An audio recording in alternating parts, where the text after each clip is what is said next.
above Cedar Ridge this year.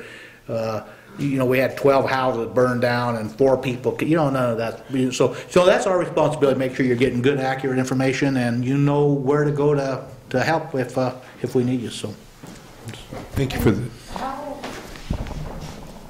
How do those, what are the ways that you're going to get the information out? Let's say it's a long-term, let's say long-term power outage is a part of the scenario. How would we communicate? Okay, that's a pretty good question. In a remote area like we have, you know, in Denver and those other areas, they have access to that. There are emergency radios, and Rob, maybe you can, you know, that you can purchase, and you can have that are battery operated, that can keep you informed. What's those radios called? Everyone usually have what's called an emergency alert radio. It's the National Weather Service radio. You might call it the weather radio. It has both AC and battery power, and we now can now use the National Weather Service to get out alerts. Of any kind. So we have that. Plus we have our phones from your cell service. Your cell towers have backup power. That's one way. That's one of the reasons I asked about cell. You know, how do we ever live without cell phones? Quietly, I know, but that's another way, and we can use that. And one of the things that I forget to mention is that the sheriff's office has standby generator power. So we have standby. We have a generator. We also have an alternate EOC, Emergency Operations Center, in Hotchkiss, and they have standby generator power. So we have those two spots. The hospital has standby generator power. So we have places that have power if we're a long-term situation that we can get those kinds of messages out. Okay. Thank you for that. And then just a couple more things. In the event of a long-term situation that we're all dealing with, how would you deal with the area of security? Because also during that time, like what happened in Katrina, there were times where people of different elements would use that as a means of being able to get what they wanted. How would that affect our community in terms of security and hopefully being a resource for you all in terms of eyes and ears? You know, people, unfortunately, there are people out there who are going to take advantage of a crisis situation to their own advantage. So that's something we certainly have to deal with.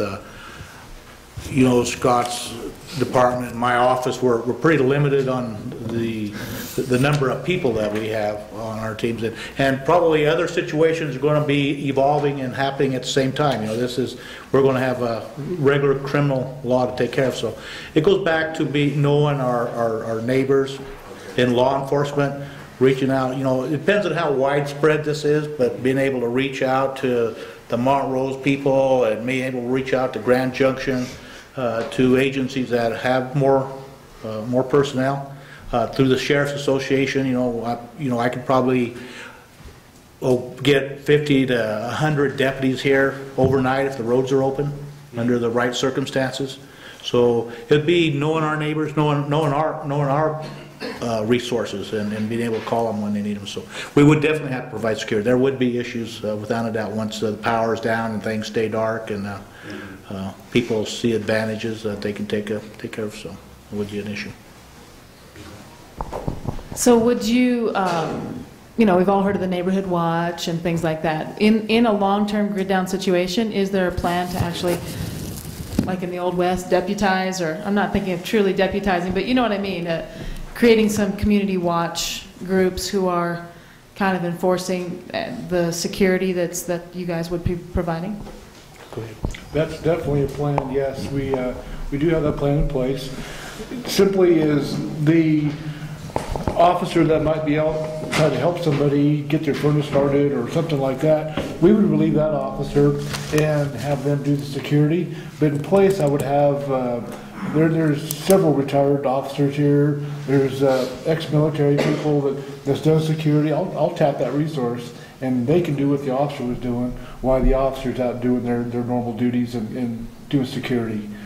So yeah, there's lots of plans, or lots of little things we have in those plans that'll get us by, and we will tap every resource we can to get by. You know, I think Scott's probably in the same boat I'm at. That rarely a week goes by that somebody just didn't come by my office and just let me know that they're available if we need them. So I think if we put out the call, You know, as sheriff, I can deputize on the spot, and we can have a lot of people just like yourselves here that'll be coming forth and say, hey, you know, what can you do? And maybe we have say, hey, we need this block over here. We need somebody just over here just to monitor what's going on and reporting back to the incident command if you see trouble. You know, probably not do a lot of actual law enforcement, but just somebody that can report back to the incident command. So, you know, we're over here in the Box Elder or wherever, and we have a gang of young people roaming around that we need to be concerned of, and then we can start directing resources to work on them. So we'll be counting on you guys to be our eyes and our ears. Okay. Awesome. Thank you. Well, from fire department standpoint, you know, I mean, one of the resources we're going to probably try to utilize a lot of is your federal resources in extended time.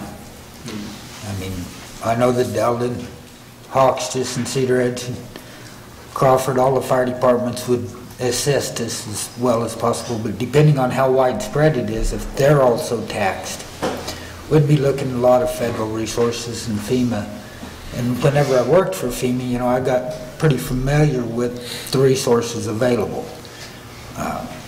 Because in extended time, whenever the federal become involved, you know, Phil said he's been on the incident teams, you know, they'll bring in cell towers, it's portable cell towers. And it's pretty phenomenal how fast they can get a lot of the communications back up and going for an extended incident. So when you say they bring in extended cell towers, that's just in case of a grid down situation, they'll bring in their own cell towers? We usually bring them in every time. Okay. Because we usually overload the local ones. Same with radio relay. 800 is, and Fred mentioned our communications. We have an 800 system that we use extensively in the county, and there are portable 800 repeaters that they bring in. You can just set them up any place, and they're standby power. Okay, all right. And so can you give us some examples of some federal resources that you would see in a scenario, just for example? Air support is one of them. You know, I mean, federal air support comes in. You know, I mean, if we're running low on food supplies and we have road issues that's limiting access, we can bring in resources in, food in, via air. Get a presidential declaration, and then the National Guard is you have to remember, the National Guard is not federal per se; it's state government basically. But they can be federalized, and they would be supplying through fixed wing and rotary wing aircraft, and that was what's a federal declaration. It wouldn't take long. We're very fortunate from a FEMA standpoint that FEMA Region 8's regional headquarters is in Denver, and that gives us a little bit more of an in than it does for people who live in say Wyoming, and it's in Denver. Being right here in the state, and that gives us that speeds up the process. There's a lot less if you can believe this, there's a lot less bureaucracy involved in getting that federal declaration. Once you get the federal declaration, and then it's Katie bar the door, because I mean they just, if you've worked for FEMA, I shouldn't say this, they throw money at things. I do. And sometimes that's what it takes. I mean, resources, equipment, food, if the roads are closed, airlifts, all those things have been used and would be used. Okay. You know, but from the fire department standpoint, I'd reiterate that we would be passing the information up through Fred or Scott as far as what our needs were. Okay. You know, it'd be our situation and our job to identify our needs and then pass that information along. Okay. To the command system. So if you don't mind me asking, it sounds like that Fred and Scott have a very important key role within this command center. Absolutely. Is that correct? Okay. That's correct. Okay. So that's what I was just going to ask. I'm the geek of the couple here. Kind of can you give us an idea, kind of a mental picture of just the simple upper command structure and kind of how it works? You know, like if I have a small level emergency, if we have like a week-long grid down, I might feel comfortable going to the fire station and say, hey, this is going on in my neighborhood. But if there's something big, who would I go to, or how does that work? Can you guys address that question a little bit? There are different levels of IMT incident management teams, and it goes from level 5s all the way, which is an officer responding to a single car accident, up to a level 1. And we had level 2 teams in here. Was it 2 years ago when we had the fires? Came in and used on a team. And a major incident, you'd have a type what's called a type 1 team. That team comes in, and the cost of that team is $1 million a day. $1 million. You know, Senator Dirksen used to say $1 million here and $1 million there, and pretty soon you're talking big money. And they have unlimited resources, the power of the federal government. If it's the next level down to level 2, we've had several wildfires over the last several years that have been level type 2 teams, and they come in and they bring in their own equipment, they bring in their own feeding. I mean, it's totally self-contained. They come in by air, they come in by rail, they come in by every conceivable means of conveyance. And on a local scene, Fred and Scott, depending where it was, would be in the incident command. It's a physical location, and you have 12 emergency service functions in a large operation, from housing and mass care down to air ops, safety. All of those things are in, depending on how big the situation is. It could be a one-man incident command team. It could be a 20-man incident command team with different districts out reporting to a central command post. So it's the infrastructure there. You know, by God, it's one of the few programs that I work with the federals that really works. It does work, has worked, continues to work. That's awesome.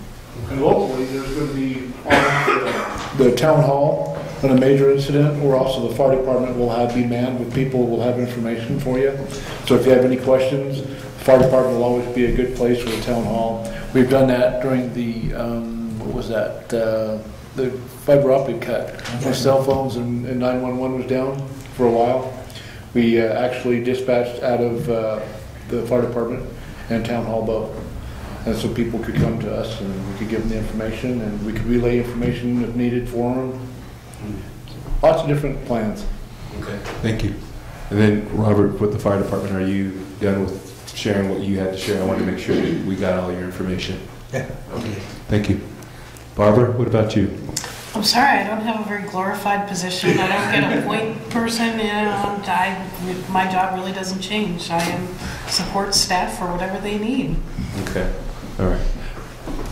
Well, perhaps, what is in the emergency plan that you're working on when you think about a long-term, more of a long-term grid down situation? Maybe we won't have power, or maybe we won't have cell phones. Do you have anything to share on that you think would be important for us to know? We need to read the plan, obviously.